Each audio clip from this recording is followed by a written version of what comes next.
Hi everybody, this is Dan Stolbarger. Welcome back. This is the first of our videos, our YouTube videos of KFIR Middle East updates since we've gotten back just a few days ago from Israel. So this is the week of March 21st, and we'll be looking backwards. Have a lot to cover, so I want to jump right in, but a reminder that you can get the PDF PowerPoint that accompanies this, and there's much more information in that I have time for with this YouTube. It should just be a link on the YouTube page, or go to our website at holygroundexplorations.com. So, news bites. As you all know, we spent 3 weeks in Israel, and during that time, it's been amazing everything that's transpired. It's amazing the emotions that we faced being in the land. You can feel it. The moment we landed in Ben Gurion and made our way to Jerusalem, you could feel the sorrow, you could feel the grief, you could feel the tension felt.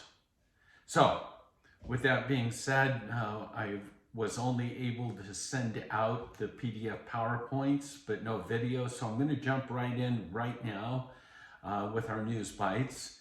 Again, excuse me, Joe Biden. Again, I can't believe the things that have transpired, but an interview on Fox News, Netanyahu, in response to the pressure that Biden and Schumer and all that are putting upon him, really seeking to destroy and to upend and to replace the Netanyahu government. Netanyahu responded on Fox by saying, "I'm the Prime Minister of Israel. Joe Biden is not. The U.S. should help bring down Hamas, not the Israeli government." Again, can you believe what's taken place in our day? Now, from the Biden perspective, it's as though Netanyahu and the Israelis are responsible for what's taken place, the devastation in the Middle East since October 7th, the carnage and all that. It's like they're blaming Israel, not Iran, not Qatar, not Hamas. The focus is, let's blame Israel.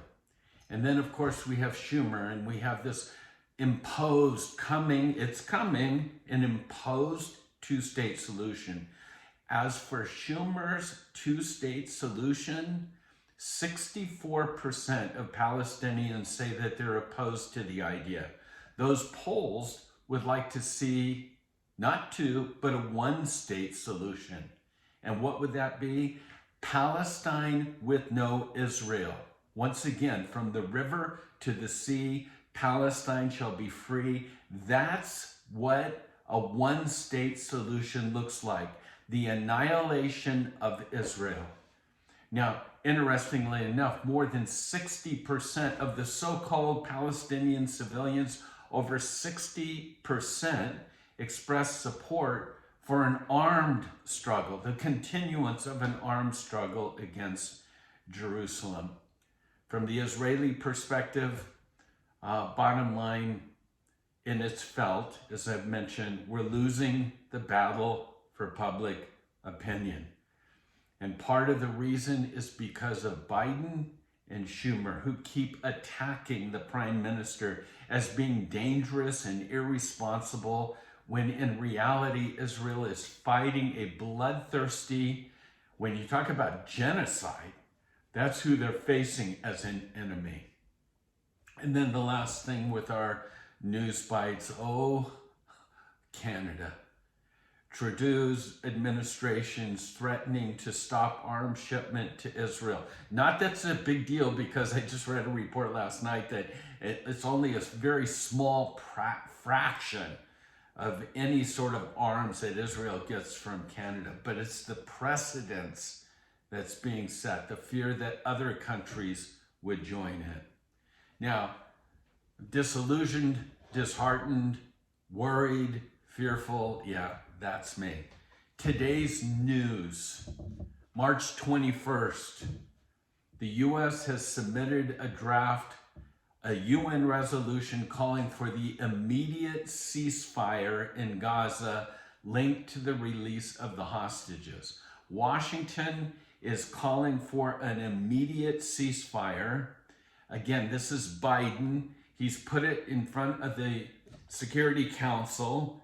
The draft is calling for an immediate, a durable, these are the phrases, a durable ceasefire.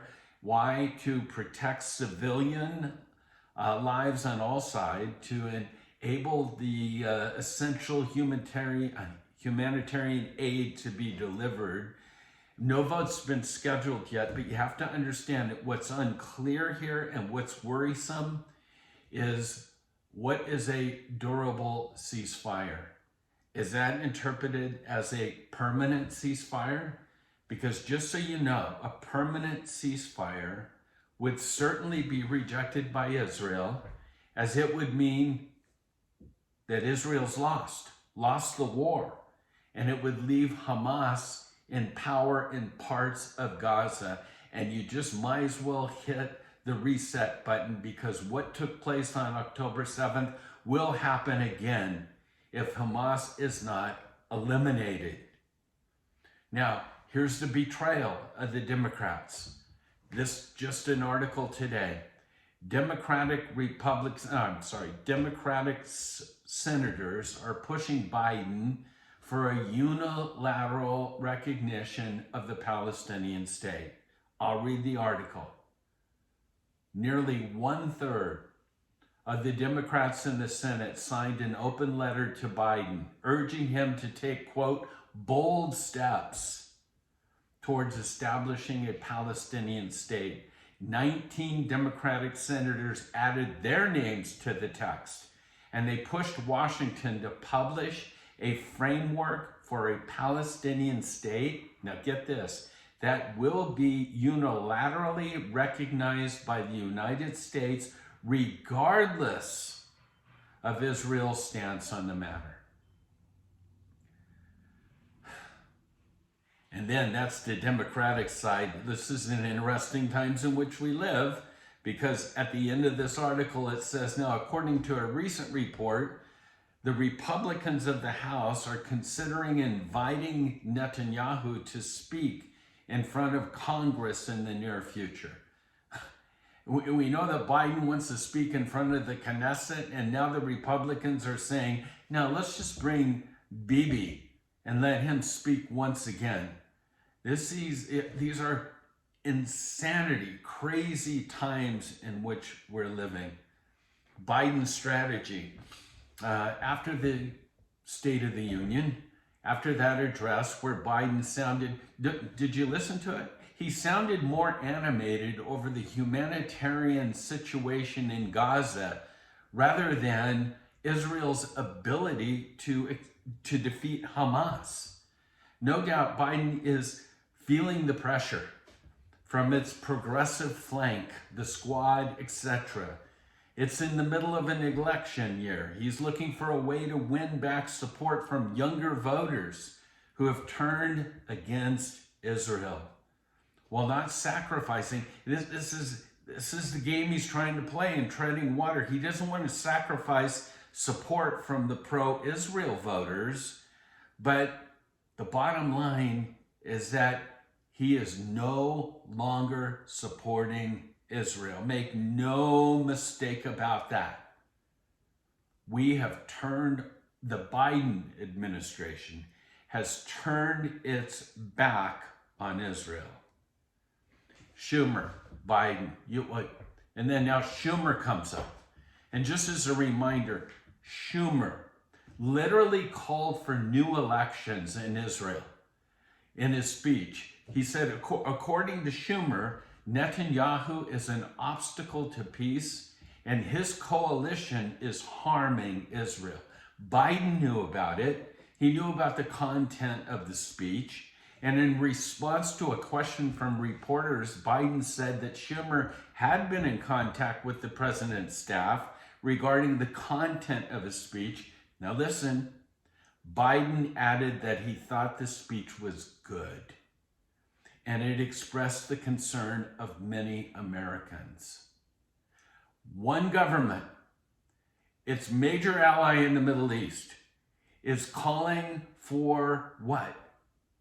Calling for new elections in Israel? Calling for what? Dismantling Netanyahu's government? What gives us the right to do that? It's against the law, by the way. Blinken's report.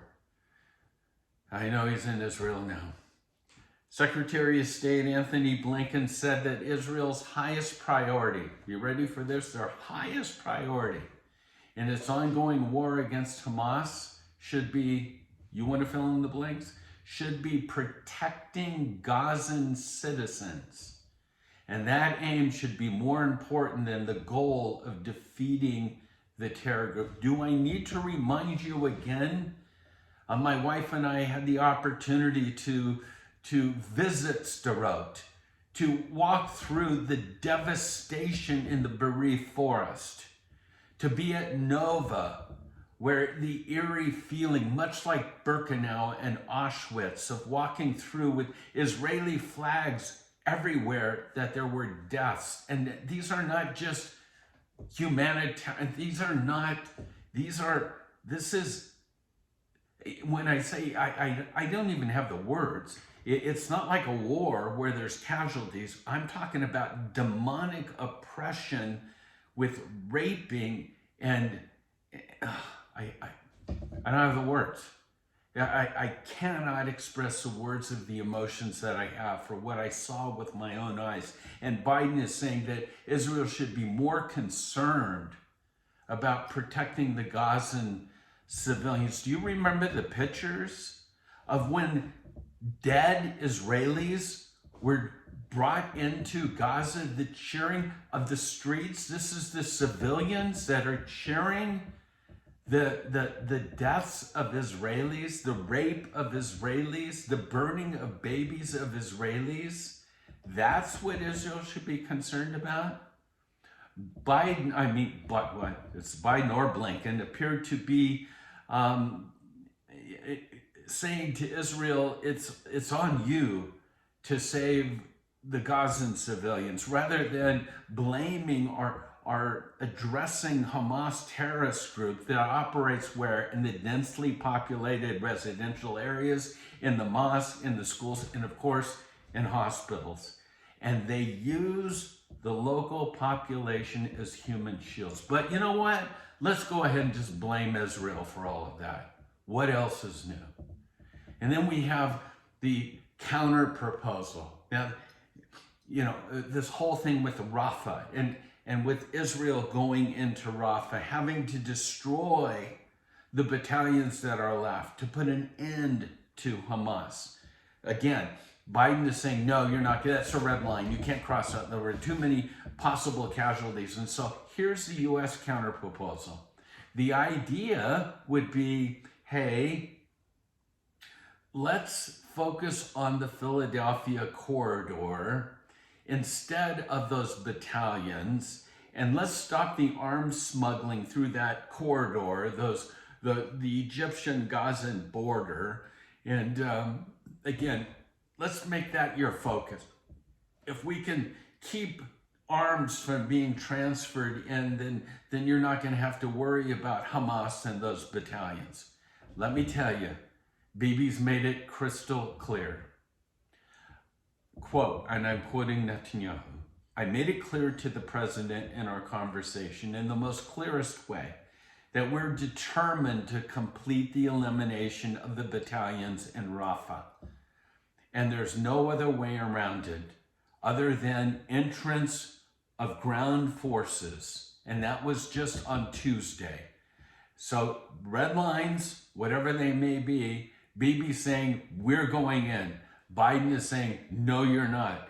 U.S. is saying, we're declaring a unilateral ceasefire, no matter what Israel says.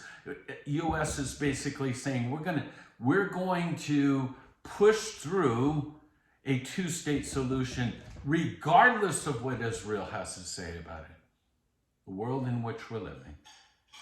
And so history repeating itself. I read this article and I said, I've got to share this. I know I'm going to go over this week. time-wise. It'll be more like 20 minutes and 15. But history does repeat itself. On June 22nd, 1982, Biden was a senator, a young senator from Delaware, and he confronted the Prime Minister of Israel at the time, Menachem Begin, during his Senate Foreign Relations Committee testimony. And he, as a young senator, was threatening to cut off aid to Israel. The same thing he's threatening today. Begin forcefully responded. Here's his words. Don't threaten us with cutting off your aid. It will not work. I'm not a Jew with trembling knees. I'm a proud Jew with 3,700 years of civilized history.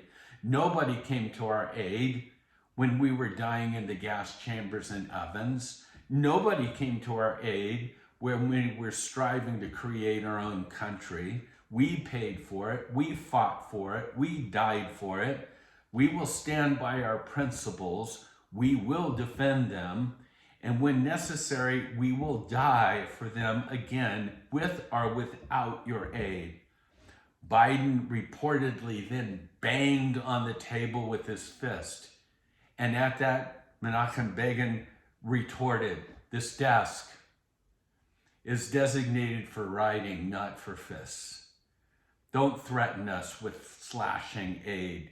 Do you think that because the U.S. lends us money, it's entitled to impose on us what we must do? We are grateful for the assistance we have received, but we're not to be threatened. I am a proud Jew. 3,000 years of culture are behind me, and you will not frighten me with your threats." Take note. We do not want a single soldier of yours to die for us. I wonder if that's replaying in now President Joe Biden's mind. History repeating itself. So we're threatening to take our military aid away from Israel if they don't comply to what we deem is best for them.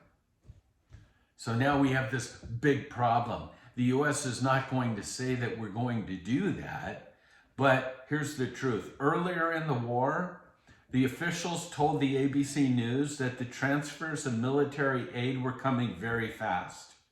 More recently, however, we are now finding that it's very slow. The slow walking now of American military aid to Israel is causing major problems. But God will be in control of the fate of Israel, not the United States. Hamas's bottom line, as you all know, if you're part of KFIR, if you're familiar with our Middle East update, you know that I have nothing but great things to say about Caroline Glick. And on the Caroline Glick show, she, in a sense, a friend of hers, a West Point professor, Colonel John Spencer, she interviewed him. And this is what he said about the goal of Hamas. They wanted Israel's counterattack, and then they wanted to hold in the tunnels and use the hostages just to buy time for the international community, namely the United States, to stop the IDF in their operations, because Hamas's only goal is simply to survive. For them, it's all about time. They want to survive Israel's attack against them, which then will give them immense political power. If they survive in any way, they will have strategically won the war. Sinwar just needs to stick his head out of his tunnel in the midst of all the rubble. Gaza can be a parking lot, but if he sticks his head out and there's a permanent ceasefire, make no mistake about it, Islamic Muslim hero Hamas has won. Okay, That's it for our report, but please make sure you get that PDF PowerPoint because I've included some other slides. This one I think is important. It's the lies of Palestine, and it's going to show you the maps of Palestine in 1947. It's going to give you the truth of what the British mandate was. You're going to see Palestine, the partition plan in 1947. You'll see, again, the war in 67. You'll see everything that's transpired up to the present. And then you'll see what Palestine wants today. So make sure you see that slide. And then it's important that you see this. These are having walked in Israel and seen the pictures of now there's still 134 hostages that have not yet come home. They're everywhere, from the airport to the bus stations, you name it, wherever you walk, you're going to be confronted with bring them home now. And on the other side, any questions about this? Any questions about the morality of the Palestinians when you see these signs? Rape is resistance. Free Palestine by any means necessary. Or how about this one? Babies are occupiers too. Free Palestine by any means necessary. Yeah. Where do you stand when it comes to Israel today? And then of course our Oscars. On this next slide, you'll see that red pen that they wore. They had no idea what that pen represented. They had no idea what the bloody hands are. I gave you a picture of it so you can see what happened in 2000 in Ramallah, where 2 Israeli soldiers were lynched, their bodies mutilated, and that Palestinian had his blood on his hands celebrating it. That's what it's symbolic of. The mutilation of Israelis, the burning of bodies. Yeah. And then, I can't leave it on a high note or a positive note, but the bottom line, it's political, as you all know. And again, Biden's back's against the wall, and he needs the Muslim votes, not here in America, right? That's the bottom line. Again, sorry for the length of this one. I'll get back to that 15-minute ones once we start next week. But this is the Middle East update of today. And again, but God is the defender. It's important for us to pray for the peace of Jerusalem. Isaiah 61 is a prayer that we need to pray, that God would release and set free the captives. God bless you. Keep us in your prayers. Holy Ground's planning on going back to Israel in this fall. Check out our website. Check out my Facebook page, Instagram, and you'll see information concerning that. I hope you'll consider joining us as we choose to stand with Israel. God bless. Shalom.